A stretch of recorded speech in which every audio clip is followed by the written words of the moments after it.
那一場訓練場的衝突是穆里尼奧在得知天空體育的攝像機正在拍攝後故意挑起的。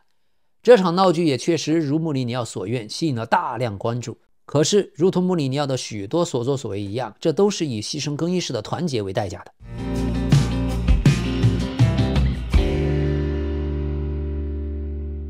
朋友們，曼聯這支球隊真的是流量拉滿。今天咱們先聊比賽，下半部分再好好的回顧一下曼聯這10幾年來到底是一步一步如何走到了今天。喜歡支持的話，希望您點讚、評論、分享和熱推。您的手指輕輕動一下，將是老 K 不盡的感謝。做視頻不易，感謝支持，謝謝。英超利物浦的薩拉赫風波才剛剛過去，這邊流量的巨星綜藝聯曼聯啊，不甘寂寞，又開始了自己的表演。好吧，臨近聖誕節和國內的春節，流量之王曼聯是當仁不讓，徹底把全英超的球迷都打服了。這球進的也快，丟的也快，上演了英超本賽季最大比分的平局。所以老 K 郑重的給天下所有球迷一個建議，除了要看自己主隊的比賽，這幾年必須要看曼聯的比賽，戲劇性、喜劇性都拉滿，總有意想不到的結局。曼聯不管踢誰，總能玩出高端局的感覺。這場比賽太有意思了，無人可及的綜藝聯再次選擇了最有流量的踢法。眼看着利物浦想在話題方面超過自己，於是曼聯當仁不讓，直接把比賽的戲劇性拉滿。現在看來，新的綜藝聯曼聯在阿莫林來了之後，最大的進步就是能進球了，鋒線開始有了攻擊力，大逼哥傳球也可以被轉化成進球了。過去滕哈格在的時候，曼聯進攻就是一坨，不過沒有變的地方是目前防守仍然是一坨。阿莫林3-4-3的陣型，中場的質量太重要了，也包括後衛的質量，很容易被人插上打反擊。所以曼联冬窗如果不補強中場的話，這個賽季單線作戰最多能夠排名第6，但如果能夠補強後腰和替補的深度，那明年真有希望爭奪前4歐冠的席位。本場比賽主場對伯恩茅斯竟然打成4-4，那麼加上這場已經連續5次在英超對陣伯恩茅斯不勝，戰績為3負2平。今天曼聯被進的球全是中路背段被別人打反擊，前場和後場中間完全脫節，就像一片大草原，而且曼聯的後衛還一直往後退。過去這2年，曼聯的中場後腰位置幾乎就完全是馬路，而曼聯3中衛的主力組合德里赫特、馬茲拉維都不在，也是无奈了。這場4-4互捅局，上半場阿馬德·迪亞洛首開紀錄。但40分鐘，伯恩茅斯的塞门約扳平比分。緊接着，老將卡塞米羅利用角球頭錘建功。可是下半場剛開場啊，塔維尼亞助攻，埃瓦尼爾森得分。隨後52分鐘，塔維尼耶甚至直接任意球破門。此时比分3-2，伯恩茅斯反超。緊接着77分鐘，隊長比費的任意球同樣轟入死角。2分鐘後，曼聯的庫尼亞再次低射建功，曼聯再次4-3反超。可惜好景不長，5分鐘後，伯恩茅斯的克鲁皮进球，比分最終定格為4-4。所以聖誕節也好，春節也好，曼聯英超是真不能休息。看曼聯的比賽真比春晚還精彩，流量拉滿。雖然沒有贏，但英超主場半場領先後從未輸球的記錄是保住了。在曼聯的隊史上，老特拉福德球場只要半場領先就從來沒有輸過，戰績是302勝26平。而上一次在聯賽中如此情況下輸球，還得追溯到1984年5月。所以自那以後，曼聯在聯賽主場半場領先的情況下，已經連續393場保持不敗。英超和英超之前的聯賽加起來一共是359勝34平。今天比賽的最後補時階段，曼聯的門將拉門斯還送了2個神撲，要不是他最後階段德赫亞附體啊，今天曼聯真得輸球。沒辦法，後防線太弱了，中後場的后腰位置也確實是沒人。今天曼聯的海文和約羅就是2個大漏勺。而在場面上，曼聯的預期進球數達到了 3.27， 伯恩茅斯只有 1.86。 射門次數方面，雙方是25-14。所以阿莫林的戰術機會今天是創造出來了，但因為中後場的水平，竟然最後比賽進了8個球。這場除了曼聯球迷，其他所有人都看爽了。所以上次節目咱們怎麼說來着？每次曼聯即將進入積分榜前4，這支流量大隊就必定會作妖。其實本賽季曼聯進球數不少，一共進了30個，排名英超第2，和阿森納一樣多，僅次於曼城的38個進球。可是26個丟球數在前12名裡面就沒有比他丟球更多的了。不過值得表揚的是，曼聯本賽季英超已經通過角球打入7球，這一個數據僅次於阿森納，說明第一場踢阿森納的比賽確實把主教練阿莫林打開竅了。還記得去年曼聯的定位球還菜得要死，但現在質疑阿森納，理解阿森納，成為阿森納。曼聯新的定位球教練換人如換刀，可惜後防不穩。曼聯已經連續9場英超都有丟球，本賽季至今唯一一次零封還是第7輪主場2-0擊敗桑德蘭的比賽。這場球也創下一個紀錄，自2023年的曼城以來，曼聯是首支在英超曾經3度領先，結果比賽也沒贏下來的球隊。總體來說，曼聯今天上半場算踢得很好，機會也很多，就差點運氣。但30分鐘左右就鬆懈了一下，所以足球比賽每分每秒必須要注意力集中，這對目前的曼聯來說還有點難度。今天上半場的丟球的確是盧克肖的責任，但盧克肖上半場在2次禁區的封堵和攔截也很關鍵。而上半場曼聯的射门次數竟然達到了17次，這也是本賽季英超所有球隊上半场射門次數最多的一次。上半场4次射正，由阿马德·迪亞洛和卡塞米羅各入1球。可惜姆波莫射門能力把握機會不足的問題太突出，不然上半場就能進3個。這姆波莫的表現就像不知道今晚要上場喝高了一樣。但值得表揚的是，曼聯呀就是要打這種高位壓迫的戰術。今天上半场完全是对轰局，曼聯17次射門，客隊伯恩茅斯7次射門，雙方一共貢獻了24次射門，同樣是本賽季英超射門最多的上半场。而今天比賽結束後，隊長比費上演了1個進球1個助攻，進球還是一次任意球的直接破門。比費今天當選了英超官方的最佳球員，進攻實力一流，但防守端確實還差點。今天德里赫特和馬奎爾不在，對方一打就漏。海文還年輕，要走的路還很長，而利馬剛剛回來，狀態也不好。3個中後衛今天真是各種漏人，但凡傳身後球一傳就有，尤其是盧克肖和海文。上半場曼聯機會非常多，可是卻浪，鋒線上就像有個臥底一樣。而下半場2個不到20歲的小孩來踢中後衛，那防守頂不住也是意料之中的啦。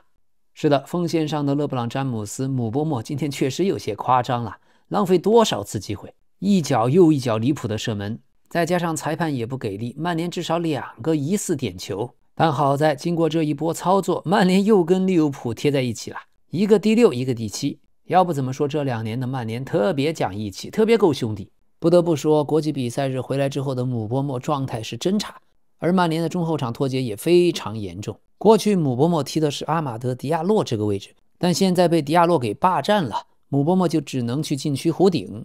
要不就去左路拿球，忽左忽右就失去了自己的位置感。姆波莫呀，這個狀態好在馬上非洲杯可以去國家隊好好先找找自信。今天不只是射门抽象，更抽象的是他好幾次丟關鍵的球權，接球也接不好，傳球也傳不好。上一場是悶頭帶，這場不帶了，但傳不出一個好球。目前曼聯跟過去比，強在能夠把球傳到有威脅的地方，前場比過去強就是機會更多了。可惜就是今天姆波莫的表現太差。可目前曼聯的弱點就在於高位逼搶被破了之後的中场防守，後腰位置的失位情況非常誇張，必須要補一個好的防守型中場，這樣曼聯就可以成型。數據上現在曼聯已經是英超本賽季射門最多的球隊，可是終結能力有待加強。後腰位置本賽季全靠卡塞米羅一個人的防守，但卡塞米羅有時候狀態有起伏，而且他不在的時候影響非常大，特別50-60分鐘以后卡塞米羅體力下降，這就非常需要森林队像安德森那種球員，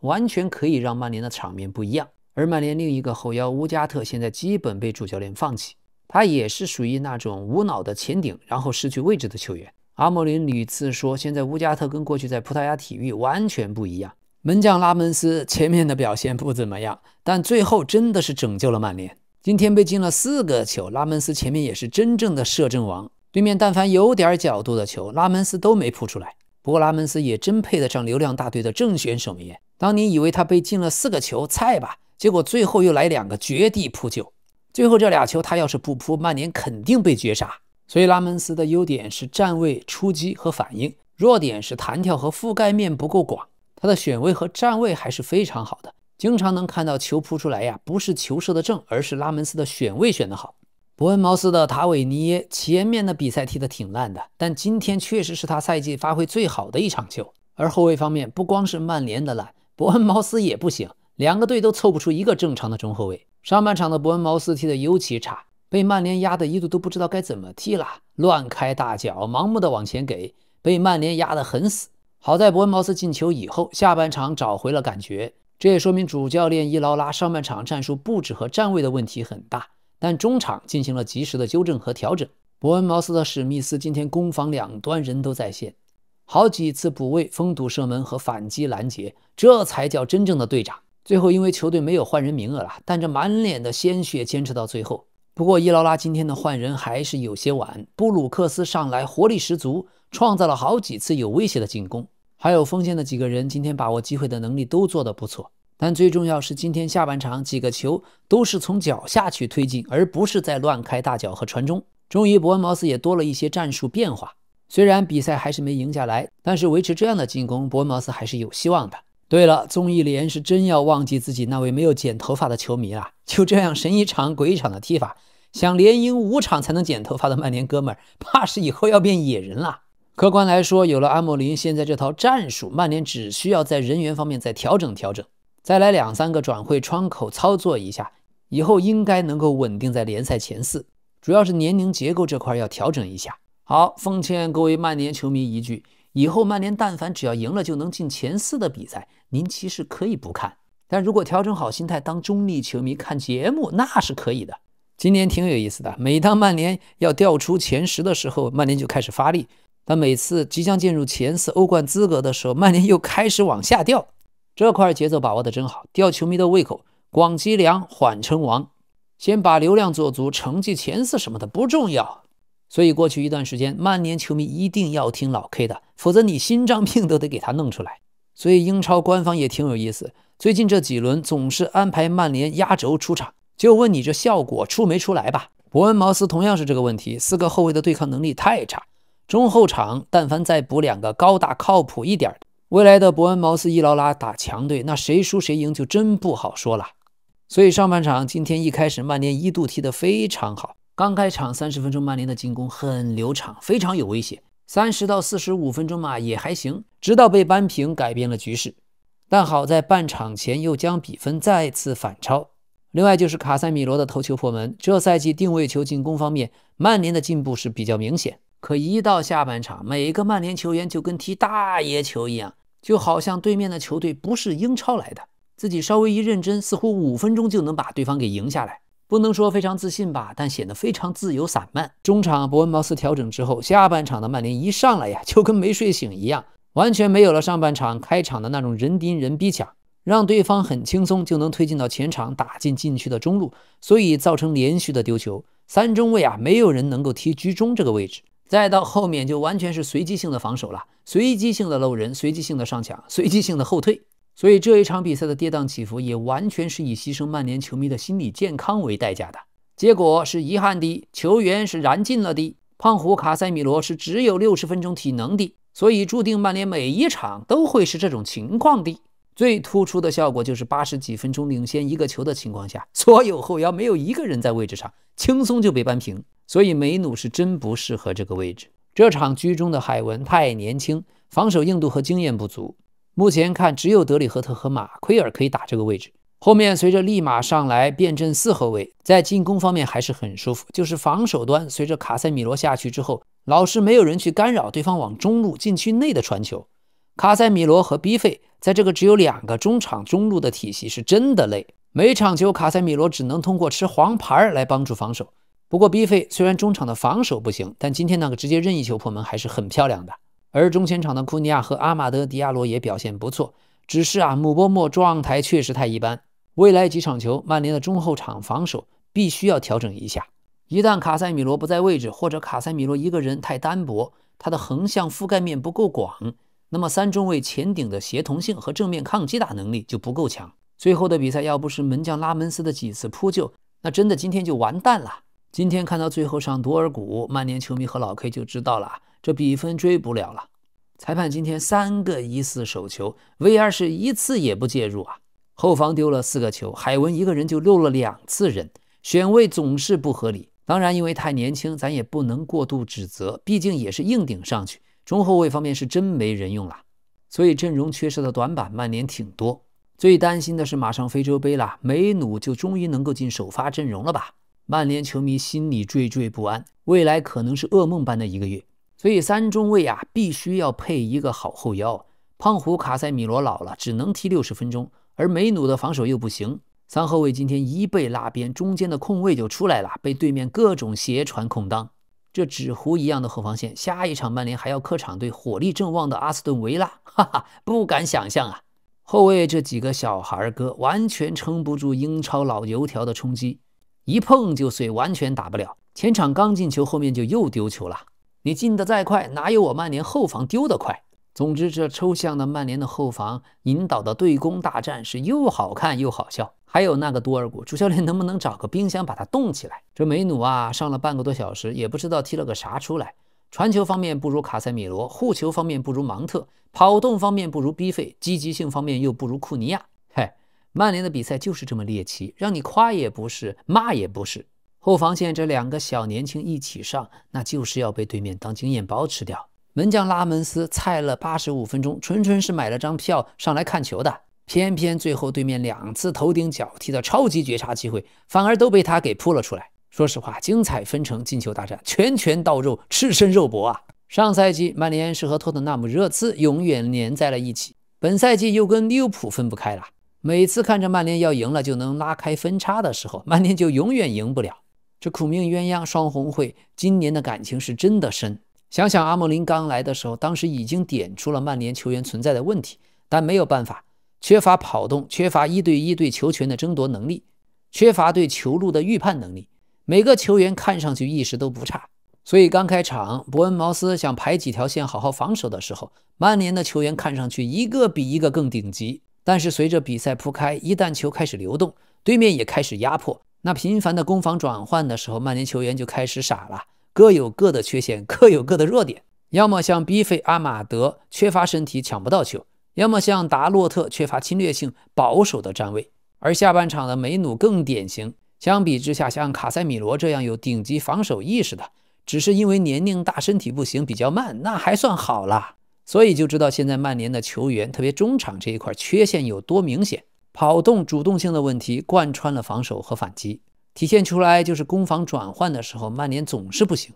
今天的利馬呀，這樣的狀態也可以說是剛復出吧，不要要求過高。但是過去許多球迷幻想他傷癒復出之後就馬上能成為後防線的領軍人物，可惜今天看了他上場之後，對方的扳平球正是因為他漏人，後面補時階段還有2次，要不是門將的神撲啊，立馬就漏人目送對方絕殺。就他的特點，別說是受了幾次大傷，哪怕就是大傷前，他也不可能是後防線的領軍人物。身高上首先就有缺陷，另外他的選位、預判、對抗能力沒有一項足以支撐成為領軍人物。利馬真正的優點是作風比較勇猛，控球出球比較好，但所謂勇猛有時候也是魯莽的代名詞。比如說上個賽季利馬的大鵬展翅，大家還記得吧？而控球和出球方面，利馬也沒有好到超頂級的水平，所以有時候不足以彌補利馬在防守上的缺陷。逼費今天的任意球把人看感动了，還有比賽結束時候大逼格逼費的那個眼神，看着真讓球迷難受。今天這一場他發揮穩定，表現也比較出色，情緒也穩定。進攻方面，逼費堪稱英超第一進攻型的中場，在曼聯許多時候都是靠他來保住下線，甚至今天逼費的回防也比平時更積極了。可說真的，逼費的防守能力確實不適合打後腰，可進攻方面逼費是真的帥，偏弱驚鴻，宛如游龍。今天逼費進球之前有一次右路的反擊，阿馬德帶球的時候，逼費擋住了對方後衛的回追，這樣的擋拆體現了他超高的球商。再加上今天任意球這個圓月彎刀10分角，這腳任意球是真沒法防。每晚狂瀾於既倒，負大煞之將傾。到今天，逼費在本賽季英超已經直接參與了12個進球，其中包括5球7助攻，在英超僅僅次於哈蘭德。所以一個後腰位置跟哈蘭德這樣的頂級前鋒比，逼費是真的辛苦了。而且今天踢完，逼費的曼聯生涯也有17次在英超單場上演了傳射建功。在曼聯的队史上，這個數據也追平了大衛·貝克漢姆，僅次於吉格斯和魯尼。甚至曼聯這幾年的鋒線隊友，但凡再靠譜一點，逼費的數據甚至還能翻倍。好，庫尼亞的盤帶和體能完全達到了英超頂級水平，90分鐘了還能一個過4個。想想這種鏡頭，曼城的多庫似乎也沒有。幾次反擊今天都是庫尼亞的傳球打開局面，下半場還有幾次非常帥的擺脫，可惜就是跟姆波莫類似，還得多練練射門。今天庫尼亞這麼多機會只進了1個，太可惜了。個人能力沒得說，拼勁兒也夠，只需要將心態慢慢放平一點，進球不會少。上半場庫尼亞浪費了不少機會，但下半場他的防守和進攻絕對是教科書級別的。在全場補時階段，後場一個人邊路1挑4，持球推進還加大範圍的轉移，真的太強了。庫尼亞和 B 費這倆就是曼聯的進攻核心，未來就是圍繞他們來打。而阿馬德·迪亞洛上個賽季就能看出來呀，滕哈格的陣容送給他最好的遺產就是這位23歲的小将。可惜最後那個丟球，如果阿馬德聰明一點，直接下腳放鏟，哪怕得張牌把對面給撂倒，也許只是也許这場球最後就可能是4比3。当然了，有可能即使防下來，後面估計還會丟球。這場阿馬德踢得相當不錯，上半場還有突破到禁區裡面，一腳打門，門將已經誤判了方向。如果不是後衛擋了，那個球也有了。阿馬德的持球技術能力很強，就是有些時候太拖沓太粘球，技術上的上限很高，就是需要調教，尤其是傳球，該傳的時候一定要傳呀。阿馬德·迪亞洛他單腳連續2次觸球變向的連接速率是真快，小技術非常好，甚至有點像曼聯自己的梅西。不過踢球腦子和球商是最重要的，所以小将還有很大的上升空間，可惜馬上要去非洲杯。據說目前曼聯队內阿莫林正在向曼联的球員明確表示，隨着非洲杯多名關鍵球員阿馬德這些要走，那麼曼聯的戰術可能會發生變化，可能會由3-4-2-1向更接近4-3-3的體系去調整。3位重要球員姆波莫、阿馬德·迪亞洛和馬茲拉維都將不在，這對曼聯的右路影響非常大。那麼具體到時候怎麼調整，咱們只能從下一場曼聯的比賽去觀察。芒特今天打了首發的69分鐘，把他換下去應該還是為了怕受傷，對他進行時間管理。芒特的腳法、射門和長傳都很好，今天左腳抽射就是運氣差點。防守方面態度極為積極，特別是比賽前30分鐘，芒特的就地反搶和持續壓迫的能力，還有後排插上的無球跑動能力，這都是目前這支曼聯最需要的潤滑劑型的球員。特別是他的無球跑動，又讓老 K 想起克洛伊夫那句話：每個球員在場上只有3分鐘的有球時間，而另外87分鐘沒有球的時候，才決定了他是不是一個頂級球員。好，達洛特今天打滿了90分鐘，拿到1張黃牌。達洛特本來這場踢得不錯，他的傳中能力也是真強。過去老 K 是看不上他的，但這幾場看下來有些進步。不過今天上下半場判若兩人，下半場2個失誤導致2個丟球。第一個球傳中路給了個刀山球，導致卡納瓦羅黃牌和任意球，最後被對手打進。最後對手扳平的那個球也是達洛特在右路踢邊翼位不上前跟人，反倒是迪亞洛、阿馬德在回追。而且下半场多次傳出刀山球，傳球也被斷。不過今天上半場是真踢得不錯，就希望保持好最近這好的狀態。失誤嘛，人人都有，不重要，向前看。反正曼聯本賽季也不爭冠，只要能夠將帥一心，本賽季拿個前4、前6還是有希望的。今天也有報道，此前一段時間達洛特的表現下滑，阿莫林和教練組專門對他進行了1對1的訓練，來改善他的站位。要知道阿莫林、達洛特都是葡萄牙人，雙方關係很好。可是表現下滑之後，11月在對陣熱刺和埃弗頓的比賽，阿莫林還是將達洛特排除在外。當時達洛特对於讓自己替補的決定感到非常受傷，但也意識到確實自己的表現確實不好，所以在訓練場上，教練和球員雙方都在努力，在訓練場上的努力正在獲得回報。本賽季因為曼聯沒有歐戰，就有更多的時間，阿莫林的教練團隊就在訓練場跟達洛特進行1對1訓練，特別改善他在左路進攻區域的站位，並且讓他更頻繁地進入禁區。最近的比賽在對陣西漢姆的時候，達洛特打入1球，這也是訓練的效果。而且在打狼隊的時候，達洛特通過直插狼隊防線的跑動，給姆波莫還送出1個助攻。所以在對陣水晶宮、西漢姆和狼隊這3場比賽，達洛特在進攻3區有65次出球。要知道本賽季英超聯賽的前10次出場，他在進攻3區的總出球次數才162次。而且在對方禁區內，最近3場他有6次出球，而之前的10場比賽加起來只有11次。現在達洛特的進攻威脅確實在顯著增加。那麼今天上半場發揮得好，下半場雖然有失誤，但老 K 覺得曼聯在重建之中，大家只要把決心態度拿出來，誰沒有失誤呢？所以最近阿莫林也確實在改變自己。像今天的比賽，曼聯2比3落後，阿莫林就改踢了4-4-2，這是一個正確決定。總之，曼聯雖然抽象吧，但也讓人看到了希望。2個月前我們都不敢想，現在大家竟然希望阿莫林能夠繼續帶曼聯帶下去，儘管在今天打平伯恩茅斯之後，阿莫林執教曼聯的英超勝率只有33%，是曼聯隊史英超所有主帥中的最低。但沒關係啊，能變陣說明他也不是絕對的固執和死板，只是後方確實沒人，確實沒招了。能夠上的這幾個後衛能力和狀態遠遠達不到要求，可是進攻的戰術調教終於有了效果。今天的進攻真是踢出來了。目前曼聯後衛的水平不是什麼3中衛或者4後衛的區別，是全都大漏勺。海文、盧克肖、約羅、利馬、多爾古，沒有關係，慢慢來嘛。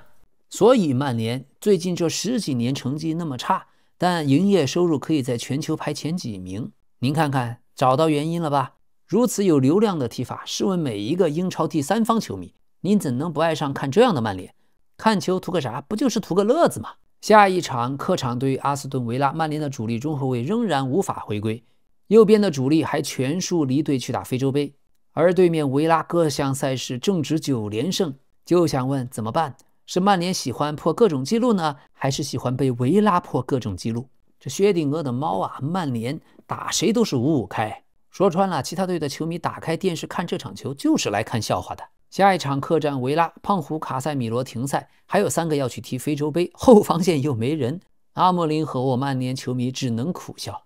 在曼聯的歷史中，咱们去尋找答案，尤其是福格森下課以後這10幾年的歷史。最近英國《每日郵報》獨家整理了一份曼聯秘史，曼聯整體的衰落之謎終於提供了一個全新的視角。這裡涉及大量鮮為人知的細節，淋漓盡致地展現了2013年福格森卸任後曼聯到底遭遇了什麼，曼聯的墜落到底有多麼的慘烈。篇幅較長，細節拉滿，咱們一件一件的聊。2014年夏天，當時曼聯來到了美國華盛頓，正在備戰季前賽巡迴的第2場比賽。當時曼聯前鋒們正在進行點球訓練，而魯尼當時已經在曼聯的隊史射手榜上穩步攀升。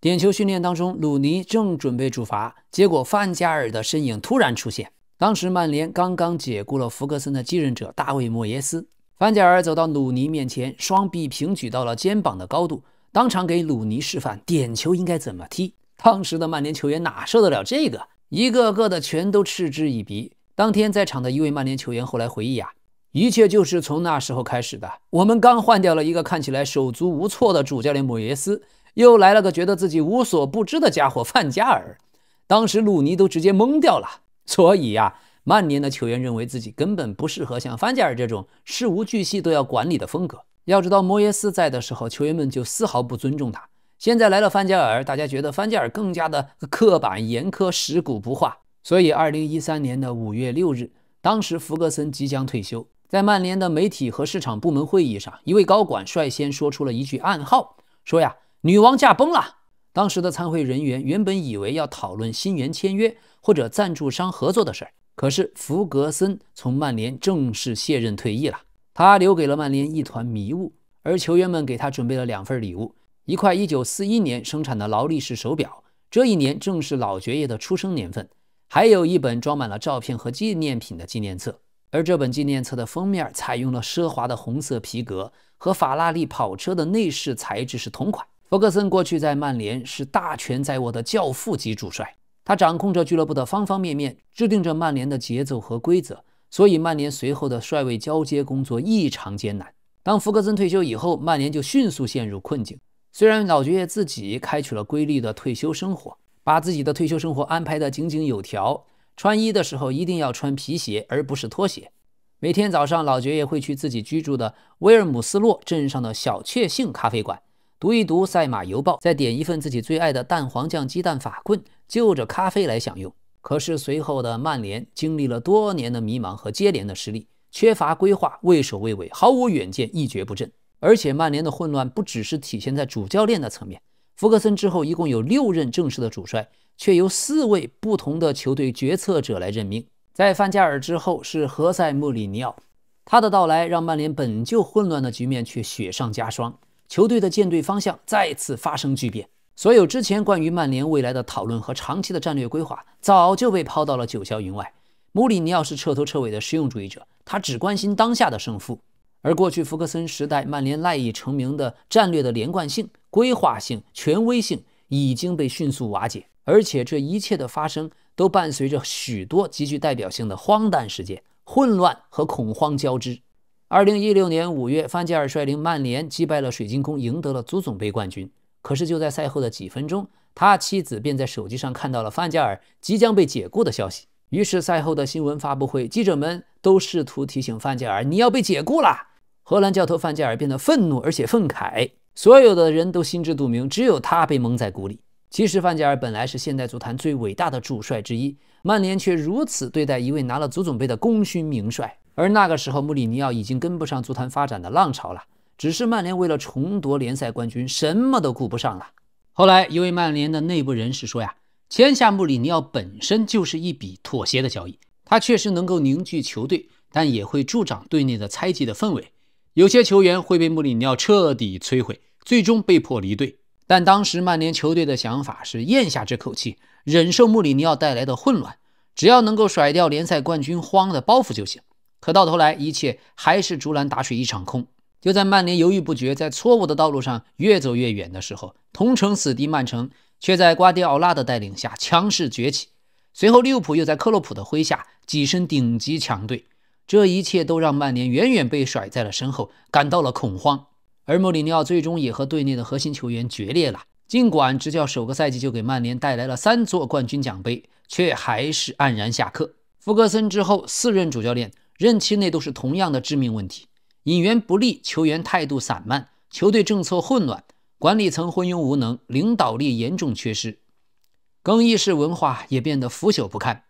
這和福格森時代全隊一心對抗全世界那種精神內核相去甚遠。而歷任主帥中，索爾斯克亞本來是最有希望重塑球隊和諧氛圍和核心價值觀的人選。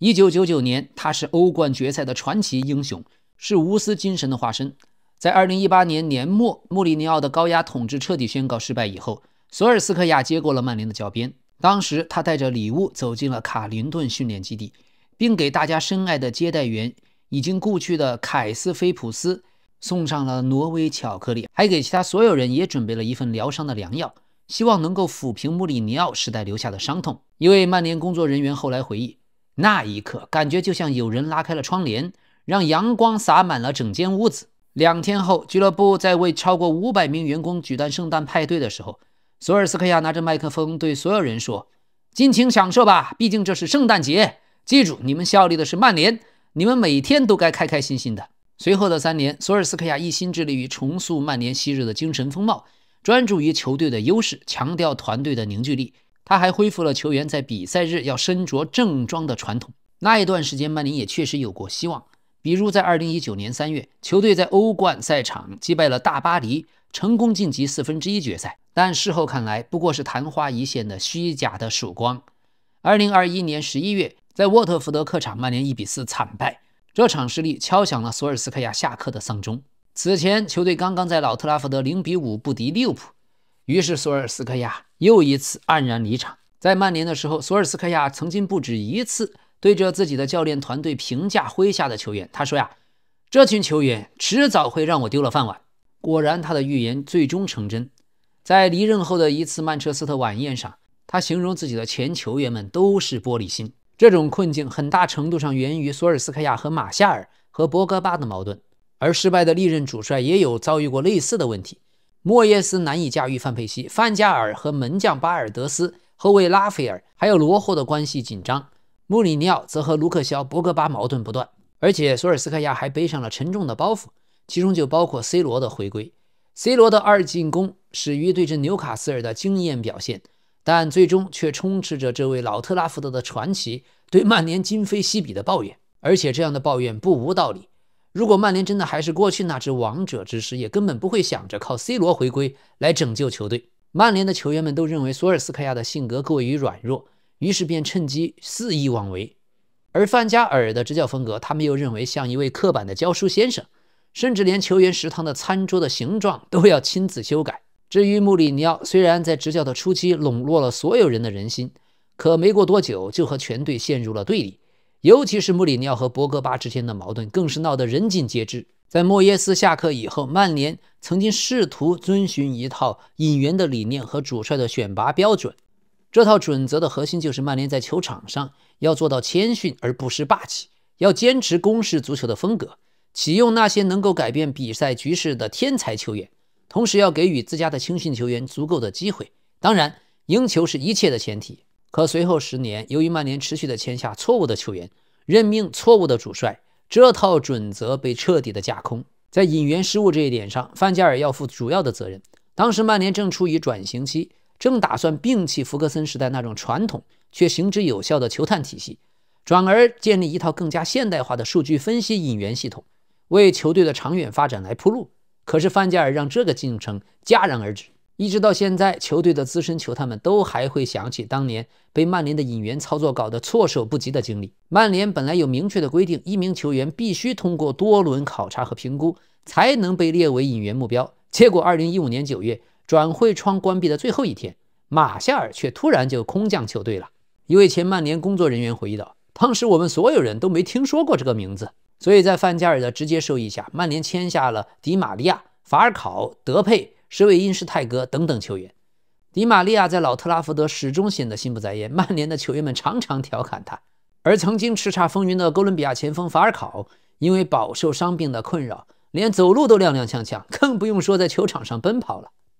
還有一位曼聯高管在聽完德佩的加盟發布會後，就斷定德佩難堪大用。而魯尼曾經建議德佩在惹主帥生氣後要保持低調，可這位荷蘭小將德佩當時轉頭就開着勞斯萊斯去參加預備隊的比賽。還有施維因施泰格，如今退役以後總愛誇耀自己過去的曼聯生涯，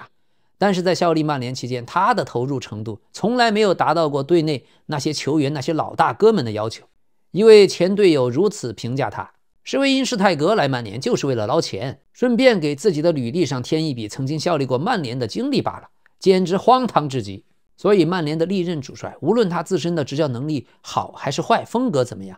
都因此深受其害。穆里尼奧在轉會市場上的需求顯然從未得到完全的滿足，這也是他和 CEO 沃德伍德的關係徹底破裂的關鍵原因。伍德沃德後來曾經對朋友說道，到最後穆里尼奧已經把矛頭對準我了，我心裡很清楚。而莫耶斯當年的處境也大同小異。至今莫耶斯堅持認為曼聯沒有為他簽下心儀的球員，他曾經點名想要托尼克羅斯、貝爾還有法布雷加斯，可最終球隊只給他帶來了費萊尼和馬塔。莫耶斯曾經私下這樣評價自己和伍德沃德的關係，他說，這個家伙要麼是個天才，要麼就是個十足的蠢貨。而曼聯的一些高層人士當時也對莫耶斯是否適合曼聯的帥位持懷疑態度。他們後來說，我們當時確實嘗試過想簽下貝爾，因為我們知道他即將離開熱刺，但如果換作是你，你會選擇加盟安切洛蒂執教的皇家馬德里，還是莫耶斯執教的曼聯呢？所以客觀來說，接替福格森的這份工作難度確實超出了所有人的想象。莫耶斯自始至終都沒能真正的勝任這份重任。後來莫耶斯還坦言過，自己曾經偷偷的坐過福格森的辦公室的座椅，但那種不舒適的感覺正如他自己預想的一樣強烈。他說呀，我第一次坐在那張椅子上時感覺特別別扭，當時周圍沒人，我是自己偷偷坐上去的。所以莫耶斯試圖走出自己的執教之路，他一上台就解雇了福格森留下的教練團隊，還下令禁止卡靈頓訓練基地的食堂供應薯條。後來經過一番協商，薯條又重新出現在了菜單上，卻變成了升級版的薯條，個頭更大，脂肪含量卻更低。而且莫耶斯的一些做法完全得不到球員的尊重。在一次歐冠失利以後，球員們在返程的飛機上看到莫耶斯捧着一本管理學的書籍在研讀，球員們都忍不住在偷笑。還有一次，曼聯球隊的首發陣容頻繁地被一家小報曝光，莫耶斯沒有着手揪出隊內的泄密者，反而直接禁止該報記者參加自己的新聞發布會，即便當時有人明確告知他是哪名球員在向外泄露信息。還有一次，莫耶斯在執教曼聯期間帶隊只參加過一次季前巡迴賽，那一次漫長的旅程，球隊先後前往泰國、澳大利亞和日本。在悉尼的期間，莫耶斯邀請了負責報道曼聯的跟隊記者們一起共進晚餐。他赴約的時候，莫耶斯手裡拿着一份清單，上面列滿了記者們此前寫過的讓莫耶斯感到不滿的報道。這件事如果換作福格森這麼做，也許還能起到一些威懾的效果，但莫耶斯這麼做只會讓人覺得是東施效顰，既多餘又尷尬。而且福格森留下的老隊員們，像范佩西、里奧費迪南德、維蒂奇還有埃弗拉等功勳老將，前一個賽季還作為冠軍成員捧起了英超獎杯，可福格森一走，他們的狀態便一落千丈。他們在曼聯也辜負了莫耶斯，曼聯一位高層說過，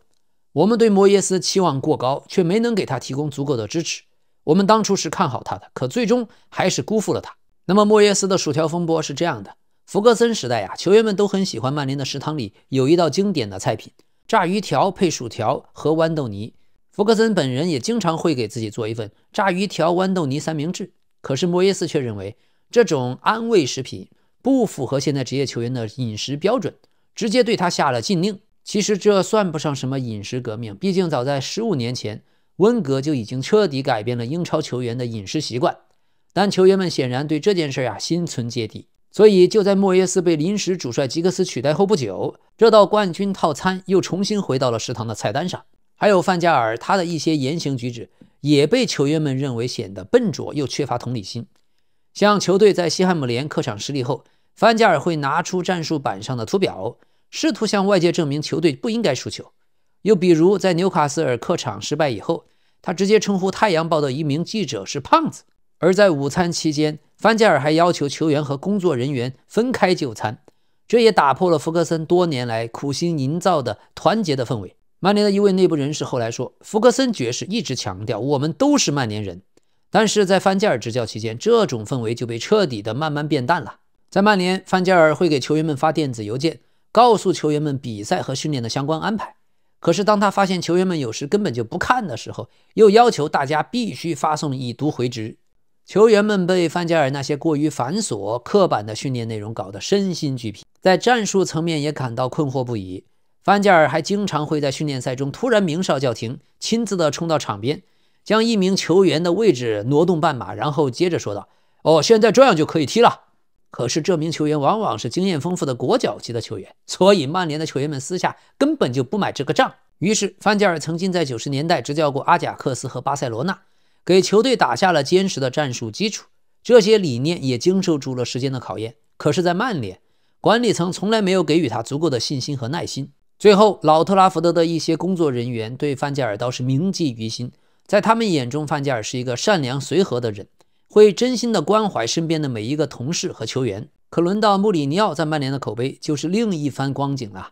伍德沃德在簽下穆里尼奧之前，還特意讀了8本關於他的書籍，以為自己已經足夠了解穆里尼奧，可最終是大錯特錯。曼聯內部有一位資深的媒體團隊的成員是這樣形容和穆里尼奧共事的感受：每次和他對話，就像在和一個被囚禁的人質聊天一樣。即便在球队取勝的時刻，穆里尼奧也難掩那種陰鬱的神情。所以在2017年歐聯杯決賽的前夕，每日郵報體育部的記者正在向一位曼聯的高層人士表示曼聯有望擊敗阿賈克斯奪冠。可這位曼聯的高層卻無奈地直說，現在就算能看到主教練穆里尼奧笑一笑，對我們來說都是一種進步了。穆里尼奧執教曼聯的2年半時間，一直住在勞里酒店。究竟是什麼讓他在曼徹斯特始終如此憤怒，充滿攻擊性呢？熟悉他的人都說根源在於穆里尼奧內心深處很清楚，自己根本無法率領曼聯奪得英超冠軍，因為曼聯这支球隊的實力根本就不足以支撐穆里尼奧的野心。所以最終2018年穆里尼奧率領曼聯獲得了英超亞軍，他把這當作自己執教生涯的一大成就。可是這簡直是無稽之談，那個賽季曼聯最終落後冠軍曼城多達19分，而穆里尼奧自己已經斬獲過8座聯賽冠軍獎杯和5座歐戰的冠軍獎杯。所以穆里尼奧在曼聯的種種做法都足以表明，曾經的足壇頂級教頭正在為自己日漸衰落的執教生涯做最後的掙扎。他和全世界為敵，而他的敵人也包括曼聯本身。穆里尼奧以前習慣了皇家馬德里的運作模式，俱樂部會在幕後幫他去操控媒體的輿論，通過各種渠道傳遞穆里尼奧的想法。可是在曼聯，穆里尼奧有時候在這方面只能親自上陣，向外界釋放自己的信號。2018年美國季前巡迴賽期間，穆里尼奧在新聞發布會上公開表示，馬夏爾並非非賣品。可是在發布會結束離場以後，他又私下的召集了3名記者，向他們透露自己會盡全力將馬夏爾送走。另外還有和博格巴的惡劣關係，這最終導致他在曼聯下課，這是他最終在曼聯下課的導火索。這一段恩怨就像當年福格森和貝克漢姆的決裂，兩人之間的矛盾激烈，而且盡人皆知。那一場訓練場的衝突是穆里尼奧在得知天空體育的攝像機正在拍攝後故意挑起的。這場鬧劇也確實如穆里尼奧所願，吸引了大量關注。可是，如同穆里尼奧的許多所作所為一樣，這都是以犧牲更衣室的團結為代價的。他不僅將博格巴摁在替補席上，還公開場合特意稱讚他的替代者麥克托米奈。穆里尼奧說，麥克托米奈髮型清爽，沒有紋身，不炫耀豪車和名表，是個謙遜的好孩子。還有曼聯那個在足壇口碑向來不錯的盧克肖，也沒能逃過穆里尼奧的批評。2018年夏季巡迴賽期間，穆里尼奧公開的嘲諷這位英格蘭的左後衛。有一次在洛杉磯球隊訓練結束以後，眾人乘坐高爾夫的球車返回駐地，穆里尼奧指着盧克肖乘坐的球車，拿他的體重開玩笑。穆里尼奧說：“哈，我得坐詹姆斯·科登的車子才行啊。”所以曼聯許多人都認為穆里尼奧是個偏執的教練，認為他前一秒還對你笑臉相迎，下一秒就可能對你視而不見。而整支曼聯球隊的士氣維繫，只能由他的助理教練魯伊·法里亞來負責。穆里尼奧在訓練中刻意和球員保持距離，甚至會走側門進出食堂，避免和球員碰面。到了他下課的時候，甚至連福格森也幾乎不願再提起穆里尼奧的名字。2018年，曼聯正舉辦慕尼黑空難60周年的紀念儀式，可是穆里尼奧卻在西裝裡面穿了一件衛衣，而不是正式的襯衫和領帶，這讓曼聯的高層們大為震驚。其實呀，早在2012到13賽季確定為福格森的收官之作，當時伍德沃德就與多位潛在的繼任者進行過接觸，其中也包括穆里尼奧。可是曼聯的當時動作太慢了，當他們開始正式選帥，所有心儀的目標都已經名花有主。洛朗·布蘭克已經和大巴黎達成了協議，瓜迪奧拉入主拜仁慕尼黑，安切洛蒂接替穆里尼奧執教皇馬，而穆里尼奧本人則返回切爾西。所以歸根到底，福格森之後的歷任主帥呀，都是被同樣的問題拖垮：球員的能力不足，態度散漫，球隊的政策混亂，引援工作失當，管理層平庸無能，領導力嚴重缺失。每一位新帥上任的時候，接手的都是一個比前任更爛的攤子，而當他們抬頭望向管理層的時候，看到的也往往是一片混亂。2021年7月，索爾斯克亞和曼聯續約，當時伍德沃德表示，索爾斯克亞為球隊的長遠發展打下了堅實的基礎，他的付出值得肯定。可僅僅4個月後，索爾斯克亞就被解雇了。當初與他續約不過是為了平息媒體對他帥位的質疑聲。一位消息人士後來說，這份續約合同毫無意義，因為合同裡的解約金條款和他之前那份合同一模一樣。而索爾斯克亞下課以後，曼聯又邀請了學識淵博的德國戰術理論家朗尼克出任臨時主帥，任期6個月。這個時候的曼聯已經深陷混亂的泥沼，無法自拔，只能抱着病急亂投醫的心態，嘗試任何可能的方法。而朗尼克公開表示，曼聯的陣容需要進行心臟直視手術。那個時候，曼聯這家百年豪門只剩下微弱的心跳了，球隊的復興希望早已渺茫。哈哈，這一篇報道精彩，只代表記者和作者的立場，老 K 只是如實的轉述。不過，綜藝聯曼聯走到今天，大家也都一眼一眼看過來。坦白講，過去的也就過去了，關鍵是未來能不能在3年內有所希望。我指的希望，只要能進入前2、前3就可以了。說真的，如果再換帥，如果所有的球員再賣掉，再推倒重來，老 K 真的是沒這個心氣兒了。不如就再信任阿莫林1年半，畢竟曼聯現在已經打出了英超射門數據最多的表現，進球數也是英超第2。好吧，1999年那一支3冠王曼聯是如何在2012年以後一步步走到了今天。建議每一位曼聯的球迷心情落魄的時候，都看一看關於3冠王時期的紀錄片。足球世界就如同每一個人的生活，每個人都希望永遠是高潮，但難以避免的總會經歷低谷。就像今天的利物浦、皇馬，就像上賽季的曼城。所以本賽季的英超到底是阿森納如願奪冠，還是瓜迪奧拉再次強取豪奪？這裡是老 K 足球新聞，一個有溫度的足球頻道。感謝大家的點讚、分享、評論和熱推，真心的感謝大家的陪伴。